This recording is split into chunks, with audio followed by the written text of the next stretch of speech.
বাংলাদেশের রাজনীতিতে অস্থিতিশীলতা সৃষ্টি করার জন্য এসালম গ্রুপের যে হাজার কোটি টাকার প্রজেক্ট দিল্লিতে হাসিনাকে দিয়েছে বা দেয়ার প্রতিশ্রুতি দিয়েছে, সেই প্রজেক্টের কাজ শুরু হয়ে গেছে। মুহূর্তের মধ্যেই সেই প্রজেক্ট তছনছ হয়ে গেল। দর্শক, এই বিজয় মব জনতার বিজয়। দর্শক, আপনারা জানেন যে লতিফ সিদ্দিকী সহ কিছু কুলাঙ্গারকে গ্রেফতার করা হয়েছে। তারা মঞ্চ ৭১-এর একটা অনুষ্ঠান আয়োজন করতে চেয়েছে। ডক্টর কামালও সেখানে যাওয়ার কথা ছিল, ভয়ে যান নাই। কিন্তু আগেই জনগণ, বিপ্লবী জনতা এটাকে জয় বাংলা করে দিয়েছে। এটা কি? এটা বিরাট ভয়ানক প্রজেক্ট। বাংলাদেশের রাজনীতিতে ওই যে মির্জা ফখরুল যেটা বলেছিলেন যে ২৫০০ কোটি টাকার প্রজেক্ট, ওই ২৫০০ কোটি টাকার প্রজেক্টের কার্যক্রমের একটা অংশ হচ্ছে এটা। এই মঞ্চ ৭১-এর পেছনে কত কোটি টাকা খরচ করেছে কে জানে। এই মঞ্চ ৭১, অমুক তমুক এগুলোর মাধ্যমে তারা প্রথমে সব সেমিনার করবে, একটু সুশীল ভদ্র, এদেরকে আস্তে আস্তে আস্তে আস্তে আওয়ামী লীগ বাংলাদেশে প্রতিষ্ঠিত হবে, ফিরে আসবে। তো মঞ্চ ৭১ আজকের যে অনুষ্ঠান, এবং সেখানে জনতার মব, এই মব বিপ্লব, এই মবই আমাদের সম্পদ, এই মবই দেশ বাঁচিয়েছে, এই মব আমাদেরকে আয়নাগর থেকে রক্ষা করেছে, এই মব আমাদেরকে হাসিনার জুলুম থেকে রক্ষা করেছে, এই মব বাংলাদেশে একটা বিপ্লব ঘটিয়েছে, ফেসিবাদের পতন ঘটিয়েছে। সেই মব আবার পুলিশ আইন শৃঙ্খলা রক্ষাকারী বাহিনী কিন্তু পারে নাই, তবে হ্যাঁ তারা কোঅপারেট করেছে, ইটস গুড। এই মব কিন্তু পেরেছে।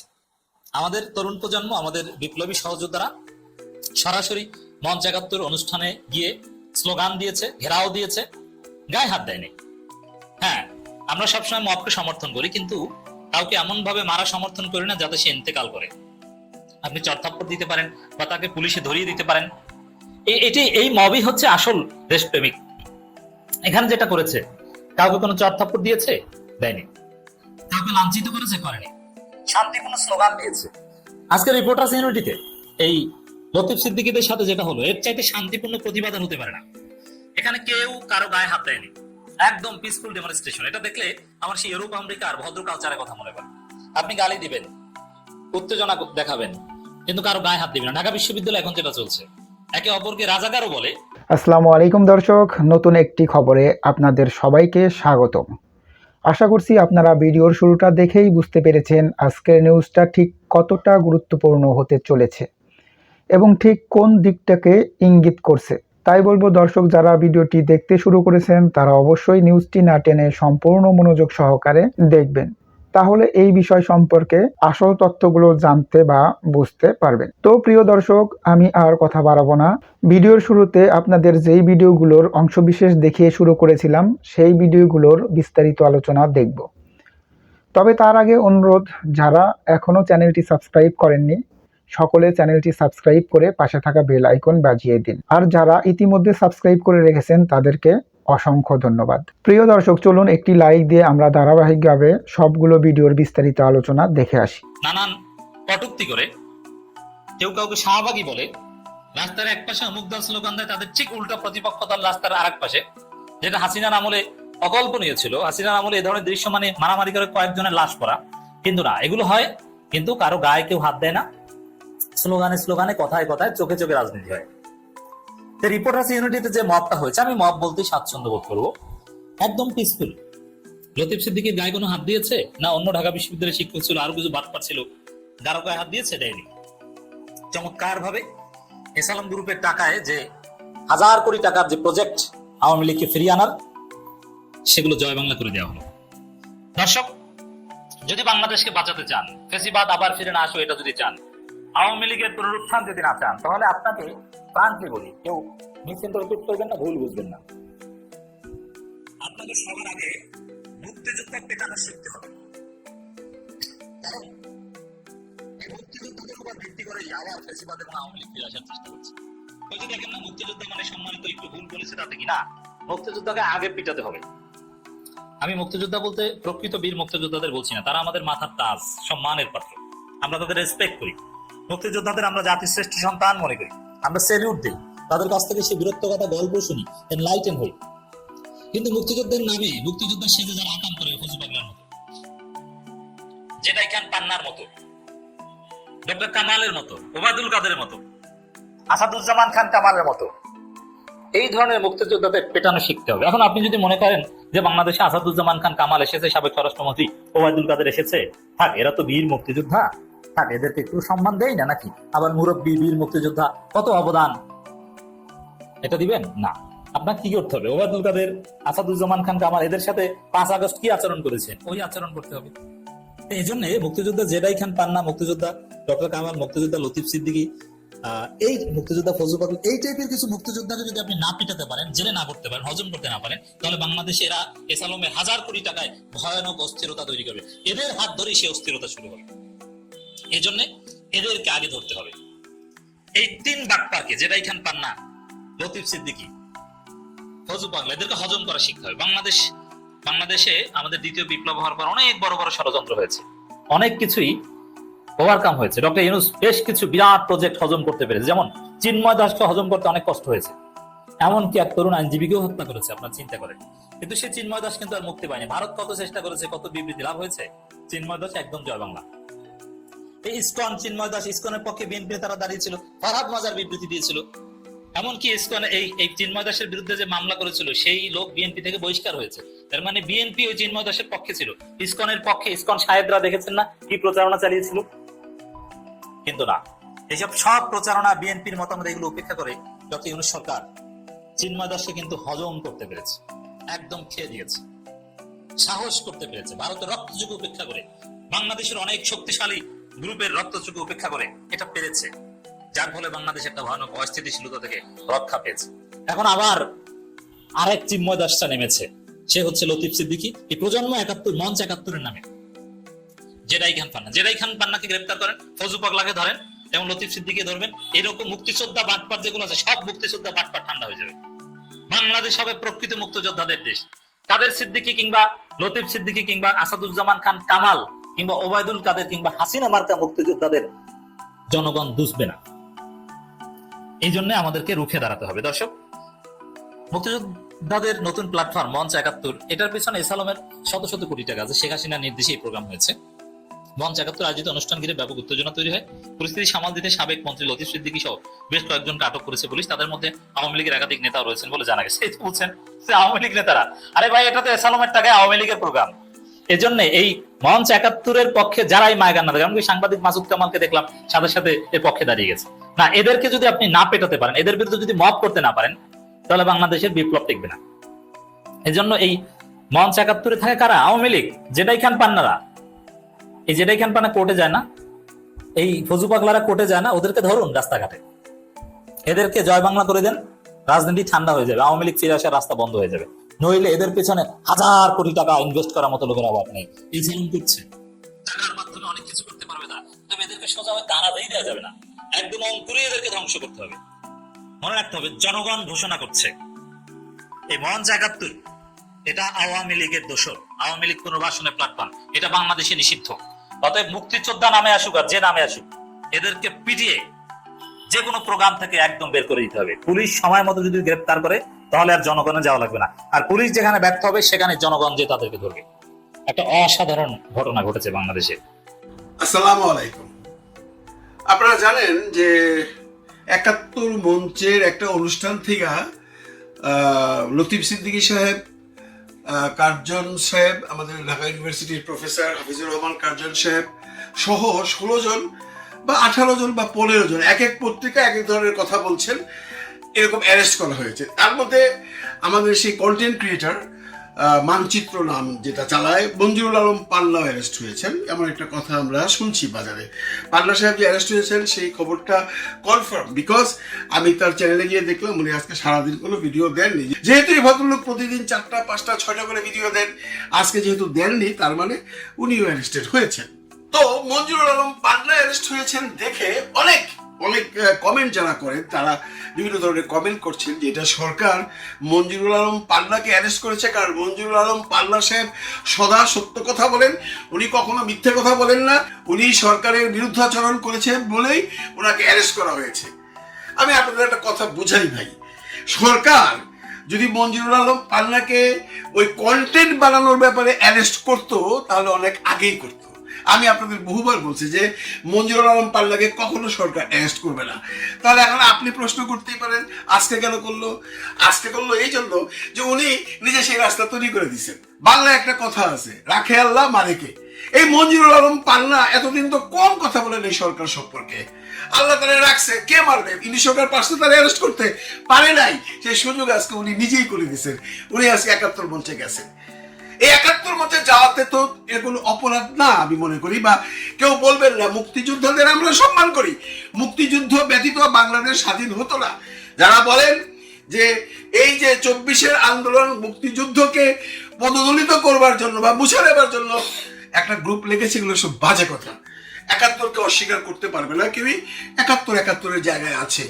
কিন্তু ৭১ মঞ্চের নামে আপনি যদি ফ্যাসিবাদ সরকারের দলের হয়ে কোনো কাজ করেন তাহলে তো কিছু করবার নেই, তাহলে সরকার আপনাকে ধরবেই।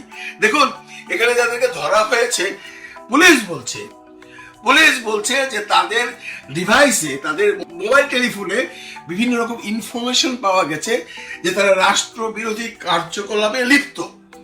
এখন কথা হচ্ছে যদি এটা না পেয়ে থাকে, পুলিশ যদি পেয়ে থাকে পুলিশকে প্রমাণ করতে হবে।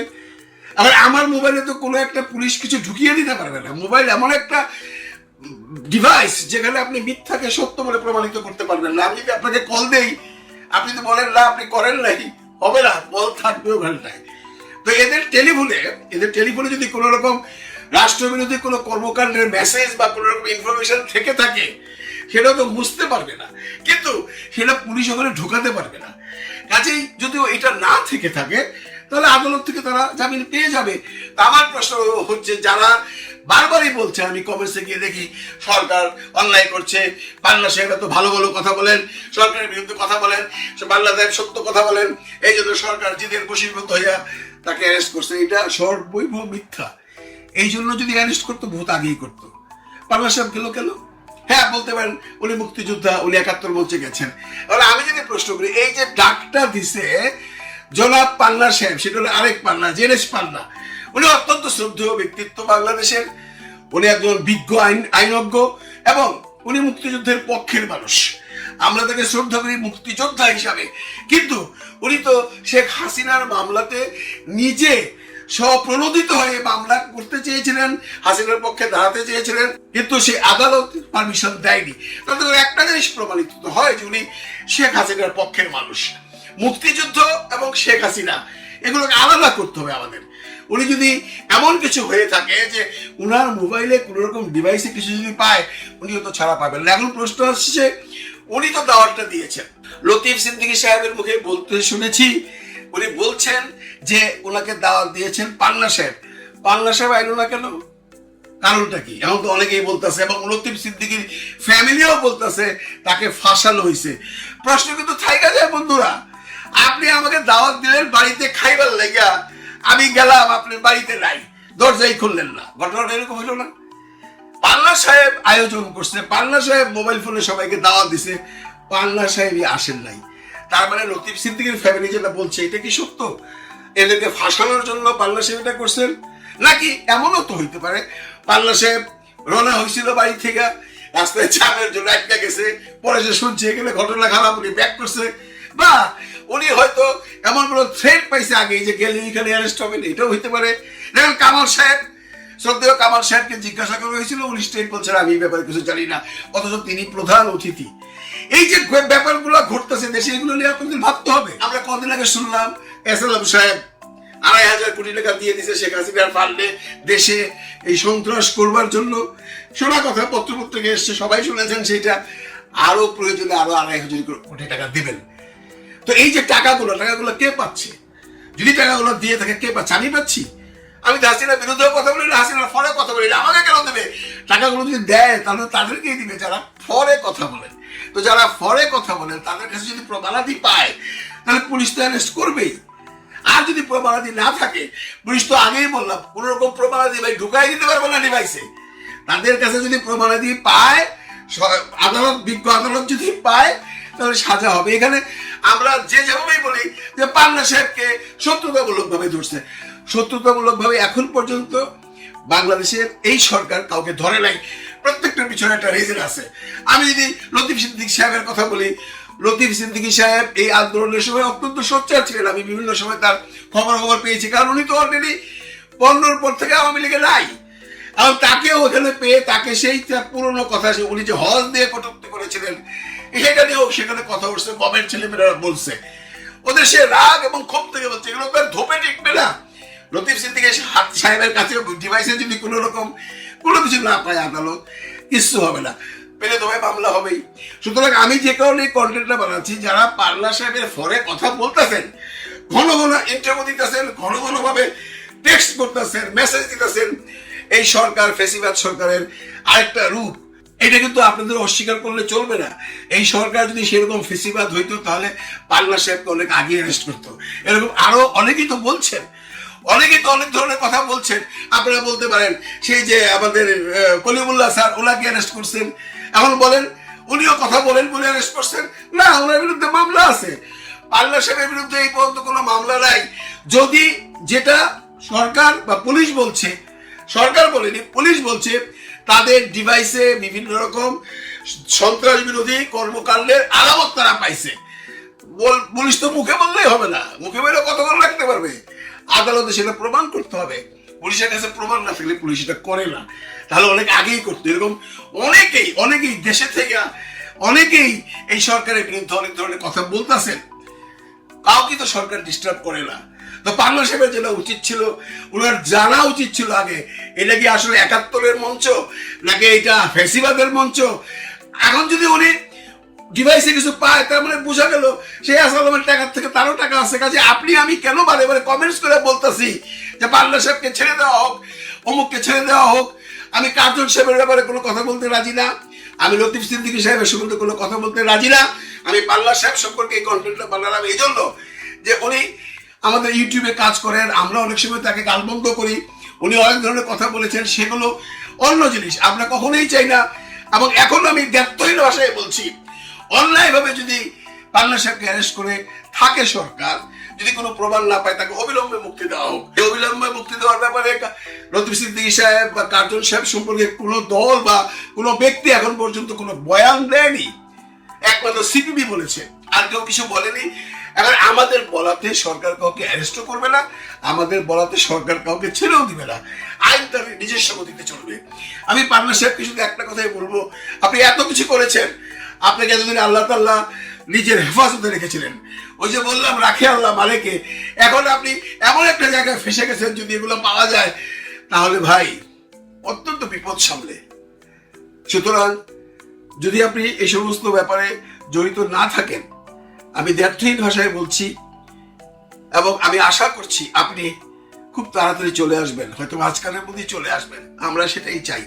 আর যদি আপনি এগুলোর মধ্যে জড়িত থাকেন তাহলে তো কিচ্ছু করার নেই। ডাকসু ইলেকশন হইতেছে। ডাকসু বাংলাদেশের একটা অন্যতম প্রধান গুরুত্বপূর্ণ নির্বাচন, সারা দেশের আগ্রহ থাকে। আমি কয়েকদিন আগে লিখছিলাম যে ছাত্র শিবির বিপুল ভাবে জিতবে। আমার এক বন্ধু কইলো যে আপনি কি ছাত্র শিবির কি করবে নির্বাচনে জিতে সেটা জানেন? আমি বললাম না, জানি না। উনি বললেন যে আপনি আগে দেখেন, তারপরে মতামত দেন। তো আমি আমার এক ক্ষুদ্র ভ্রাতা বললাম যে এই ছাত্র সংগঠনগুলো নির্বাচনী ইস্তেহার যা যা দিছে সেটা কম্পাইল করে দাও। সে অনেক খাটাখাটনি করে আমারে বললো যে ছাত্র সংসদের ইস্তেহার আছে আর অন্যদের ইস্তেহার হয় নাই। মানে আমি যখন এই এপিসোড রেকর্ড করতেছি তখন পর্যন্ত এই ইস্তেহার গুলো ওইভাবে আসে নাই। তখন কইলাম প্যানেলগুলোর ভিপি ক্যান্ডিডেট কি কি কইছে সেটা একটু কম্পাইল করে দাও। তো দিল। আসেন আমরা সেইগুলো একটু দেখে আসি। যেমন ধরেন আছে পূর্ণ স্বায়ত্তশাসন প্রতিষ্ঠা, আবাসনের নিশ্চয়তা, ভর্তির সংখ্যা যৌক্তিক করা, এক মানুষ এক সিট এক টেবিলে নীতি বাস্তবায়ন করা, অবকাঠামো উন্নয়ন, নতুন হল নির্মাণ, ক্যাম্পাসে ছাত্র শিক্ষক রাজনীতির সংস্কার, শিক্ষক নিয়োগের সংস্কার, ক্যাম্পাসে সর্বোচ্চ নিরাপত্তা নিশ্চিতকরণ, বিশ্ববিদ্যালয়ে হারানো জমি পুনরুদ্ধার, 600 একর জমি নাকি হারাইছে, স্বনির্ভর প্রশাসন প্রতিষ্ঠা, ক্যান্টিন মেস দোকানের মান উন্নয়ন, শিক্ষা গবেষণায় বাজেট বৃদ্ধি। তো ছাত্র দলের যে ভিপি ক্যান্ডিডেট আবিদুর রহমান খান, সে বলছে যে ছাত্র দল ইস্তেহারে অবকাঠামোগত সমস্যাকে প্রাধান্য রাখছে। কার্জন হল, মোতার হোসেন ভবন, মোকারম ভবন, ক্যান্টিন সহ বহু সমস্যা বছরের পর বছর ঝুলে আছে। বিজ্ঞান এবং ব্যবসায় শিক্ষা অনুষদের শিক্ষার্থীরাও ল্যাব, ক্লাস, ক্যান্টিন সংকটে ভুগছে। এসব সমাধানে ছাত্র দল নাকি বদ্ধপরিকর এবং প্রতিশ্রুতিবদ্ধ। এছাড়া আছে গণরুম, গেস্ট রুম, কালচার নিধন, তারপরে ক্যান্টিনে ফাউ খাওয়ার রীতি টানা, শিক্ষার্থীদের পড়াশোনা গবেষণা দেশপ্রেমিক হিসেবে গড়ে তোলার জন্য সহযোগিতা করবে ছাত্রদল, পরিপূর্ণ আবাসন ব্যবস্থা নিশ্চিত করা হবে। ছাত্র শিবিরের ডাকসু নির্বাচনে ভিপি প্রার্থী সাদিক কায়েম ইশতেহারের মূল বিষয় নিয়ে বলছে যে 100 বর্ষ পূর্ণ হলে ঢাকা বিশ্ববিদ্যালয়ে এখনো 100% আবাসন নিশ্চিত হয়নি, নির্বাচিত হলে ধাপে ধাপে প্রত্যেকটা শিক্ষার্থীর জন্য আসন নিশ্চিত করা হবে। নারী শিক্ষার্থীদের জন্য নিরাপত্তা জোরদার, লাউঞ্জ, অনাবাসিক শিক্ষার্থীদের প্রবেশের ব্যবস্থা। তারপরে দর্শক, আশা করি সবগুলো ভিডিওই আপনি মনোযোগ সহকারে দেখেছেন। সেই সাথে দর্শক, এই ভিডিওগুলো সম্পর্কিত যদি কোনো তথ্য বা মতামত থাকে তাহলে অবশ্যই কমেন্টস করে জানিয়ে দিন। এতক্ষণ সাথে থাকার জন্য ধন্যবাদ। আবার দেখা হবে আগামী ভিডিওতে কোনো নতুন টপিকস নিয়ে। সকলের সুস্বাস্থ্য কামনা করে বিদায় নিচ্ছি। আল্লাহ হাফেজ।